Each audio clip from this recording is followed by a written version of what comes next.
Hello नमस्कार दोस्तों, संघर्ष क्लास में आप सभी का स्वागत है। आइए हम करंट अफेयर एवं जी के लिए से कुछ महत्वपूर्ण क्वेश्चन पढ़ते हैं। आइए क्वेश्चन नंबर फर्स्ट की तरफ चलते हैं। हमारा क्वेश्चन नंबर फर्स्ट है, हाल ही चर्चा में रहे हेरिटेज नेटवर्क का संबंध किससे है? तो हम देखते हैं हेरिटेज नेटवर्क।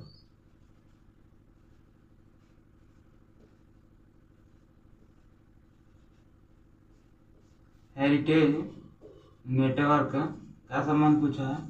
हेरिटेज नेटवर्क का संबंध किससे है? ये भारत और यूरोपियन संघ से।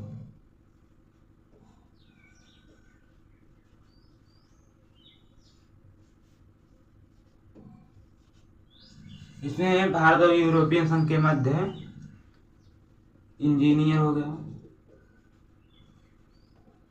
साइंस हो गया, क्या हो गया?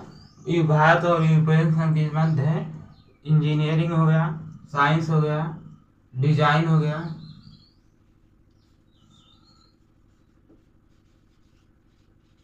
तो भारत और यूरोपियन संघ के मध्य इंजीनियरिंग हो गया, साइंस हो गया, डिजाइन हो गया। इसके सहयोग में बढ़ावा देना। क्या भारत और यूरोपियन हेरिटेज नेटवर्क का संबंध किससे है? यह भारत और यूरोपियन संघ के मध्य है। ये भारत और यूरोपियन के संघ के मध्य इंजीनियरिंग और साइंस और डिजाइन के सहयोग में बढ़ावा देना इसका हेरिटेज नेटवर्क का संबंध है। आगे हम देखते हैं, राष्ट्रीय प्रौद्योगिकी संस्था कहाँ शामिल किया गया? राष्ट्रीय प्रौद्योगिकी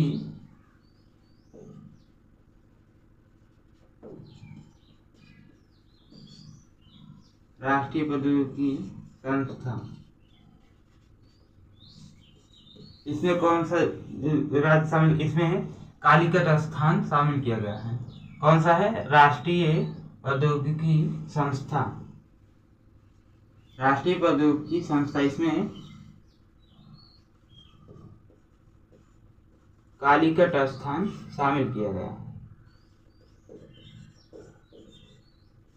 राष्ट्रीय प्रौद्योगिकी संस्था में इसमें कालीकट स्थान शामिल किया गया है। आगे हम देखते हैं, ये हमारा हो गया EU मतलब यूरोपियन संघ।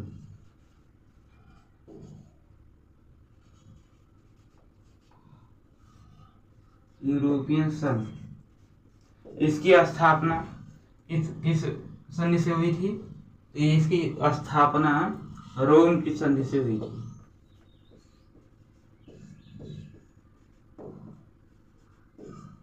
रोम की संधि। तो यूरोपियन संघ की स्थापना किससे हुई थी? रोम की संधि से। और इसका मुख्यालय कहाँ है? इसका मुख्यालय है ब्रुसेल्स। इसका मुख्यालय कहाँ है? इसका मुख्यालय हो गया, यूरोपियन संघ से रोम की संधि से स्थापना हुई थी। इसका मुख्यालय हो गया ब्रुसेल्स में। सदस्य इसके कितने देश सदस्य हैं? तो इसके सदस्य हैं 27 देश इसके सदस्य हैं।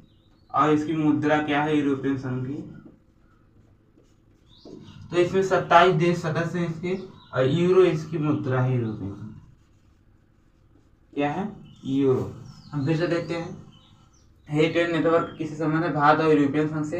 इंजीनियरिंग, साइंस और डिजाइन का सहयोग में बढ़ावा देने के लिए ये हेरिटेज नेटवर्क का किया गया है प्रयोग। यह राष्ट्रीय प्रौद्योगिकी संस्था कहाँ? कालीकट में शामिल है। EU मतलब यूरोपियन संघ रोम की संधि से हुई है। इसका मुख्यालय कहाँ है? इसका मुख्यालय ब्रुसेल्स में है। इसमें 27 देश है तथा इसकी मुद्रा क्या है? यूरो है। यहाँ हमारा ऑप्शन नंबर बी सही हो जाएगा।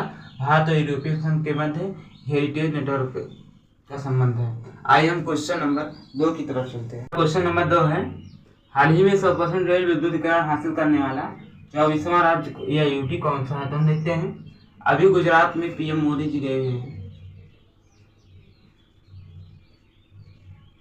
कहाँ? गुजरात में पीएम मोदी जी गए हुए हैं। कहाँ गए हुए हैं? गुजरात में गए हुए हैं। और गुजरात की कहाँ? दाहोद में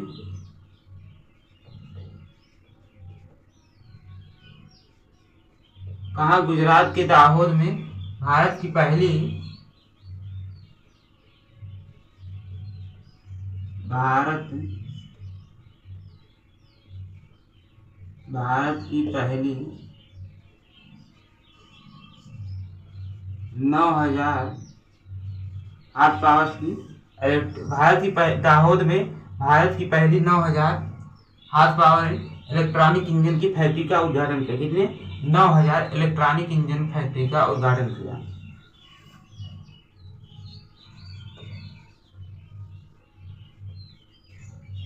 इलेक्ट्रॉनिक इंजन फैक्ट्री का उद्घाटन किया। हाँ, गुजरात के दाहोद में भारत की पहली 9000 HP इलेक्ट्रॉनिक इंजन का उद्घाटन कैसे किया? मोदी जी ने किया। कहाँ? गुजरात में किया। और इन्होंने यह घोषणा की कि गुजरात 100% रेल विद्युतीकरण हो गया है। किसने किया है? PM ने किया। PM ने गुजरात में घोषणा किया। 9000 हाथ पावर इलेक्ट्रॉनिक इंजन की उद्घाटन करने के बाद यह घोषणा किया कि PM ने गुजरात में घोषणा किया कि गुजरात क्या कहा? गुजरात 100% रेल विद्युतीकरण हासिल कर लिया।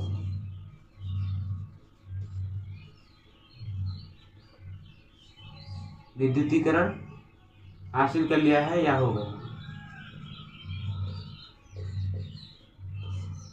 तो PM मोदी ने गुजरात में यह घोषणा किया कि गुजरात 100% रेल विद्युतीकरण हासिल कर लिया गया है। क्या है? PM ने गुजरात के दाहोद में 9000 हाथ पावर के इलेक्ट्रॉनिक इंजन का उद्घाटन करने के बाद गुजरात को 100% रेलवे विद्युतीकरण हासिल कर लिया या बन गया है। यह करने वाला यह 24वां राज्य है। 100% विद्युतीकरण हासिल करने वाला यह गुजरात 24वां राज्य है। 24वां राज्य है। रेलवे का टारगेट कब तक है?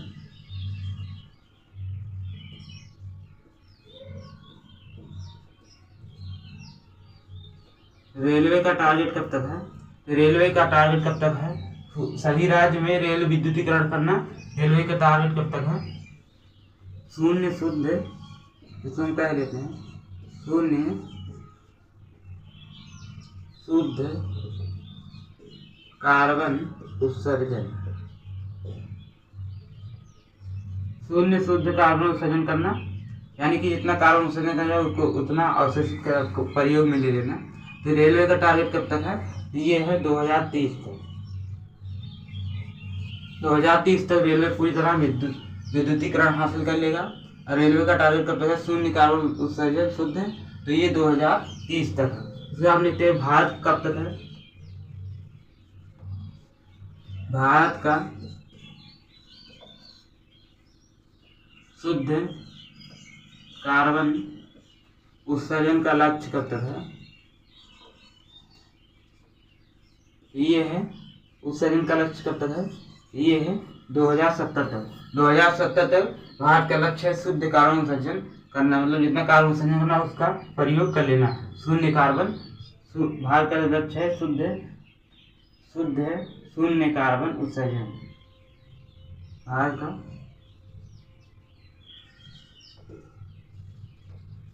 शून्य शुद्ध कार्बन उत्सर्जन। इसको हम देखते हैं कब तक है? ये है 2070 तक। जो राजस्थान है, राजस्थान जो है ये 98% है। ये जो राजस्थान है ये 98% है रेलवे विद्युतीकरण हासिल कर चुका है। हम देखते हैं रेलवे विद्युतीकरण का संगठन कहाँ है? रेलवे विद्युतीकरण का संगठन, रेलवे विद्युतीकरण का संगठन कहाँ है? तो ये है प्रयागराज, यूपी में। कहाँ है? प्रयागराज, यूपी में। हम फिर से देखते हैं, गुजरात में अभी PM मोदी जी गए हुए हैं। कहाँ? दाहोद में इन्होंने भारत की पहली 9000 HP इलेक्ट्रॉनिक इंजन का उद्घाटन किया है। और यहाँ से यह घोषणा किया PM ने गुजरात में गुजरात 100% विद्युतीकरण हासिल करने वाला 24वां राज्य बन चुका है। रेलवे का टारगेट कब तक है? शून्य कार्बन शुद्ध उत्सर्जन 2030 तक। भारत का कब तक है? भारत का शून्य कार्बन उत्सर्जन कब तक है? 2070 तक। राजस्थान 98% हो चुका है। रेलवे विद्युतीकरण में 98% हासिल कर चुका है। और रेलवे विद्युतीकरण संगठन ये कहाँ है? प्रयागराज यूपी में स्थित है। तो यहाँ हमारा ऑप्शन नंबर सी सही हो जाएगा, गुजरात। आइए हम क्वेश्चन नंबर 3 की तरफ चलते हैं। क्वेश्चन नंबर 3 है, हाल ही में देश में मंगल ग्रह के समान भूभाग की स्थिति वाला जारोसाइट क्षेत्र कहाँ खोजा गया है? हम देखते हैं कौन सा है, जारोसाइट।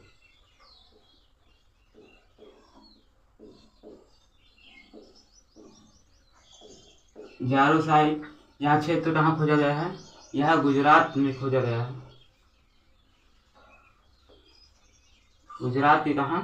कच्छ में। यह जो जारोसाइट क्षेत्र कहाँ खोजा गया है? तो यह गुजरात में खोजा गया है, गुजरात के कच्छ में। इसका रंग कैसा है? रंग देखते हैं, रंग इसका पीले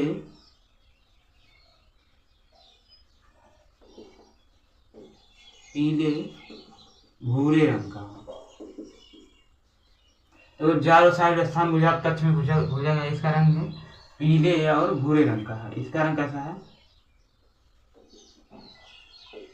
पीले और भूरे रंग का इसका रंग है। इसमें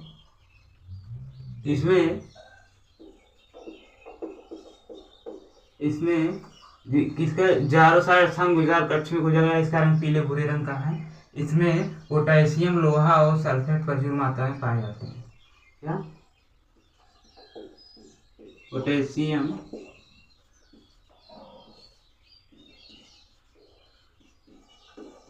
सल्फेट, लोहा प्रचुर मात्रा में पाए जाते हैं। ये जो जारोसाइट स्थान खोजा गया है यह हल्का पीले और भूरे रंग का क्षेत्र है। इसमें पोटेशियम, सल्फेट और लोहा प्रचुर मात्रा में पाया जाता है। प्रचुर मात्रा में पाए जाते हैं। यह मंगल ग्रह के समान दिखने वाला भूभाग है। यह मंगल ग्रह के समान दिखने वाला भूभाग है। तो इसमें यह पीले भूरे रंग का पाया जाता है। इसमें पोटेशियम, सल्फेट, लोहा प्रचुर मात्रा में पाया जाता है और यह मंगल ग्रह के समान दिखने वाला भूभाग है। हम लोग कैसे जानते हैं कि यह मंगल ग्रह के समान दिखता है? क्योंकि हम तो मंगल ग्रह यहाँ तो गुजरात तो देख सकते हैं, लेकिन मंगल ग्रह नहीं देख सकते हैं। इसलिए कैसे हम जानते हैं कि मंगल ग्रह के समान दिखने वाला भूभाग है? तो ये खोजा था अमेरिका ने। यह चित्र किसने दिखाया था? अमेरिका ने। किसने खोजा था? हम देखते हैं खोजा किसने था। तो ये खोजा था यूएसए ने, क्यूरियोसिटी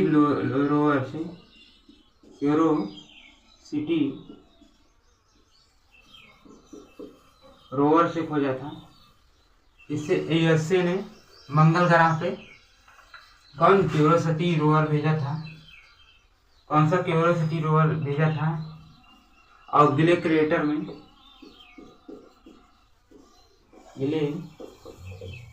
में इस संरचना को दिखाया है। कौन सा? तो इस मंगल ग्रह के समान दिखाई देता भूभाग है। ये हम कैसे जानते हैं? तो यूएसए ने मंगल ग्रह पर जो क्यूरियोसिटी के रोवर भेजा था उसमें गिले क्रेटर में इसी प्रकार संरचना दिखाई है, जो कि पीले और भूरे रंग का दिखाई देता है। इसमें पोटेशियम, सल्फेट और लोहा प्रचुर मात्रा में पाया जाता है। यह यूएसए ने क्यूरियोसिटी रोवर द्वारा भेजा था मंगल ग्रह पर और वह गिले क्रेटर में यह संरचना दिखाया है। कहाँ? गिले क्रेटर में। और हम देखते हैं ये जो हमारा गुजरात कच्छ है, ये गुजरात कच्छ है, जो ये गुजरात का सबसे पश्चिमी जिला। कच्छ क्या है? गुजरात का सबसे पश्चिमी जिला है। सबसे पश्चिमी जिला गुजरात कौन सा है? कच्छ है। और वहाँ गुजरात के हम देखते हैं सीएम कौन हो गए?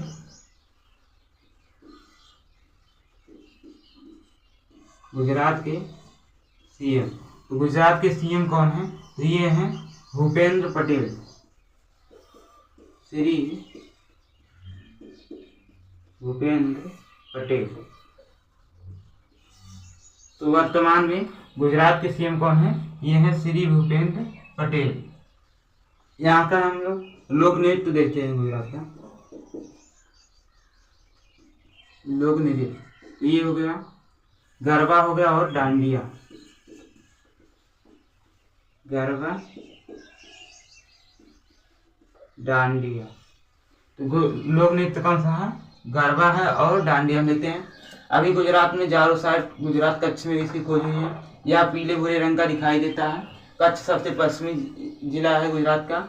इसमें पोटेशियम सल्फेट लोहा प्रचुर मात्रा में पाया जाता है। यह हम कैसे जाने, हमें यह मंगल ग्रह के समान दिखने वाला भूभाग है। तो हम लोग यह कैसे जान पाए कि यह मंगल ग्रह के समान दिखने वाला भूभाग है? क्योंकि इसे यूएसए में क्यूरियोसिटी रोवर द्वारा भेजा गया था। ग्लिकेटर में यह संरचना दिखाया है, इसीलिए हम जानते हैं। गुजरात के सीएम कौन है? सीएम भूपेंद्र पटेल हैं। लोक नृत्य कौन सा? गरबा और डांडिया। यह हमारा ऑप्शन नंबर डी सही होगा, गुजरात। आइए हम क्वेश्चन नंबर 4 की तरफ चलते हैं। क्वेश्चन नंबर 4 है, जर्मनी में आयोजित ISF जूनियर विश्व कप 2025 की पदक तालिका में भारतीय निशानेबाजी की दल की कौन सा स्थान प्राप्त हुआ? हम देखते हैं कौन सा है। ISSF जूनियर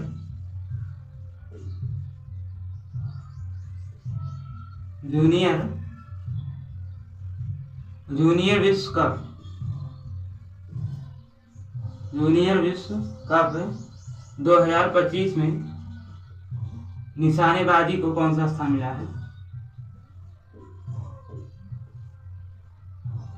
निशानेबाजी को कौन सा स्थान मिला है?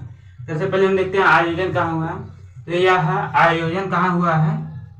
सूहल, जर्मनी में। आयोजन कहाँ हुआ है?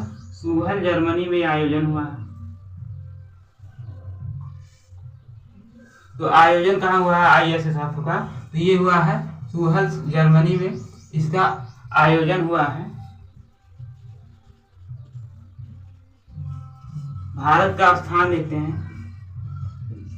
तो भारत का स्थान कौन सा है? तो भारत में पहले स्थान पे है। भारत का स्थान कौन सा है? भारत का स्थान पहले स्थान पे है। इसमें क्या 11 पदक भारत ने जीता है। भारत के नाम कितने पदक हैं? तो भारत के नाम 11 पदक हैं, जिनमें से 11 पदक हैं, जिनमें से 3 गोल्ड, 3 गोल्ड हो गया, 4 सिल्वर हो गया। कितना है? 3 गोल्ड हो गया, 4 सिल्वर हो गया और 4 कांस्य हो गया। 4 कांस्य पदक हो गया। भारत 11 पदक के साथ पहले स्थान पे है निशानेबाजी में। 3 गोल्ड, 4 सिल्वर और 4 कांस्य। और इसीलिए चीन कौन से स्थान पे है? चीन दूसरे स्थान पे। दूसरे स्थान पे कौन है? दूसरे स्थान पे चीन है। दूसरे स्थान पे चीन है। चीन ने कितने पदक जीते हैं? तो चीन ने जीता है कितने पदक जीता है? तो ये 5 पदक जीते हैं। चीन ने कितने पदक जीते हैं? तो चीन ने 5 पदक जीते हैं, जिसमें से 4 गोल्ड है,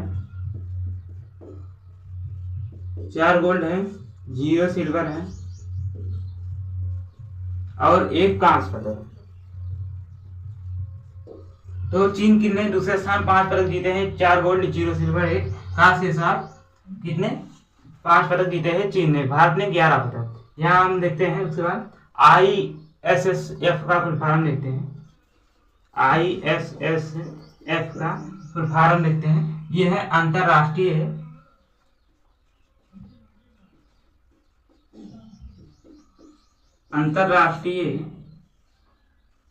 शूटिंग।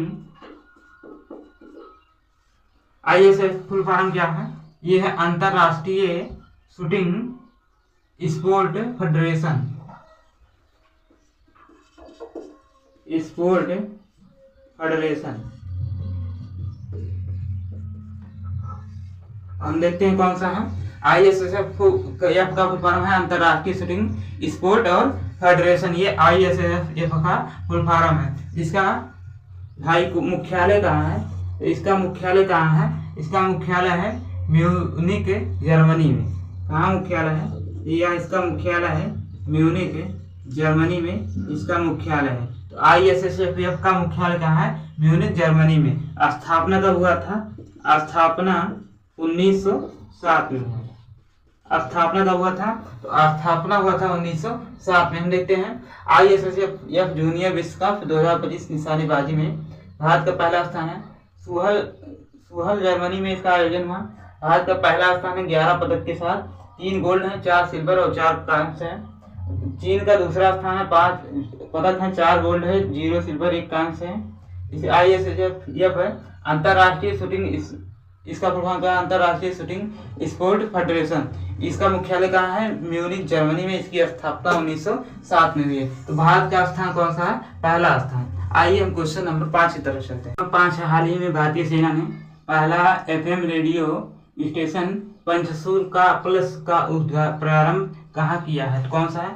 पंचशूल पल्स। देखते हैं।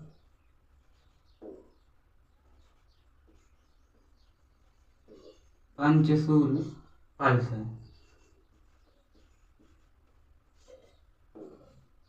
तो पंचशूल पल्स का उद्घाटन कहाँ किया है? तो इसको कहाँ किया है? इसको किया है उत्तराखंड में।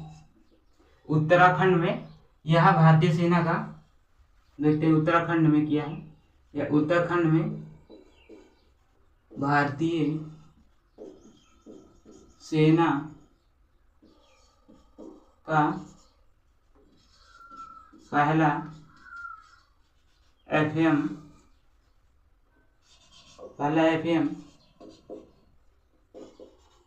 रेडियो स्टेशन हुआ। यह पंचशूल क्या है? यह उत्तराखंड में भारतीय सेना का पहला FM रेडियो स्टेशन होगा। ये पंचशूल है, पंचशूल पल्स है। कहाँ है? ये क्या है? यह उत्तराखंड का भारतीय सेना का पहला FM रेडियो स्टेशन है। किस फ्रिक्वेंसी पर आएगा? ये 88.4 FM फ्रिक्वेंसी पर आएगा। कितने फ्रिक्वेंसी पर आएगा? यह 88.4 FM फ्रिक्वेंसी पर आएगा। यह कहाँ स्थापित किया गया है? यह स्थापित किया गया है, यह स्थापित कहाँ किया गया है? यह स्थापित किया है पिथौरागढ़ जिला।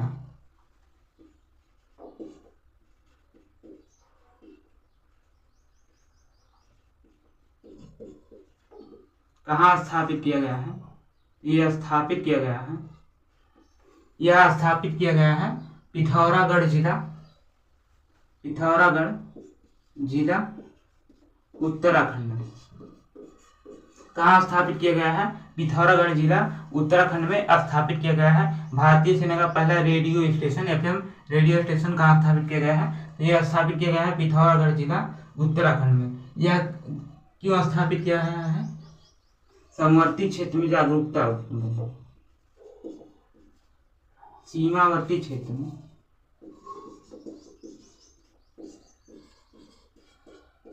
सीमावर्ती क्षेत्र में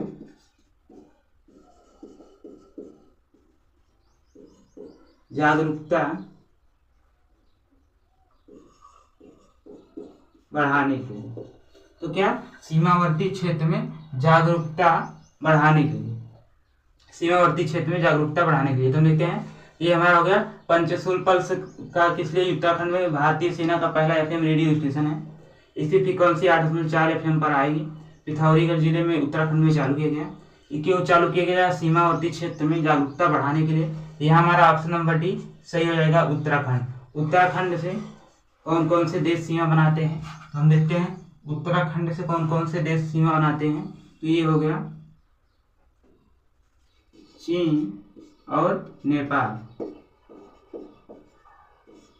ये 2 देश उत्तराखंड से सीमा बनाते हैं। कौन से देश हैं? ये है चीन और नेपाल। कौन से 2 देश सीमा बनाते हैं? कौन से देश? तो ये चीन और नेपाल दो देश भारत उत्तराखंड से सीमा बनाते हैं और सीमावर्ती क्षेत्रों में जागरूकता बढ़ाने के लिए इसको चालू किया गया। हम देखते हैं उत्तराखंड के सीएम कौन है। तो उत्तराखंड के सीएम कौन है? ये हैं कौन है? पुष्कर सिंह धामी।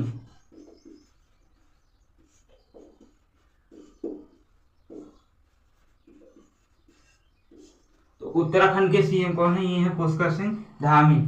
उत्तराखंड के सीएम कौन है? पुष्कर सिंह धामी। जिले कितने हैं उत्तराखंड में? तो उत्तराखंड में 13 जिले हैं। उत्तराखंड में कितने जिले हैं? 13 जिले हैं। सीएम कौन है? पुष्कर सिंह धामी।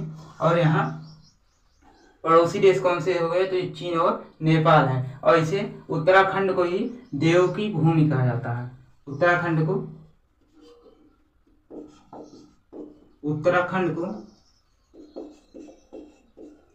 देवों की भूमि कहा जाता है।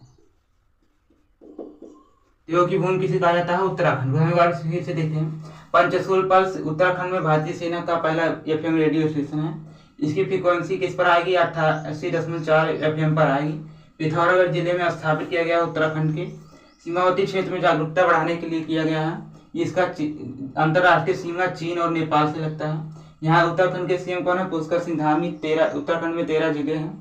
उत्तराखंड को देवों की भूमि कहा जाता है। यहाँ हमारा ऑप्शन नंबर डी सही हो जाएगा, उत्तराखंड। यहाँ सही ऑप्शन हो गया। आज की क्लास यहीं पर समाप्त करते हैं। क्लास अच्छी लगी हो तो वीडियो को लाइक एवं सब्सक्राइब करें। जय हिंद।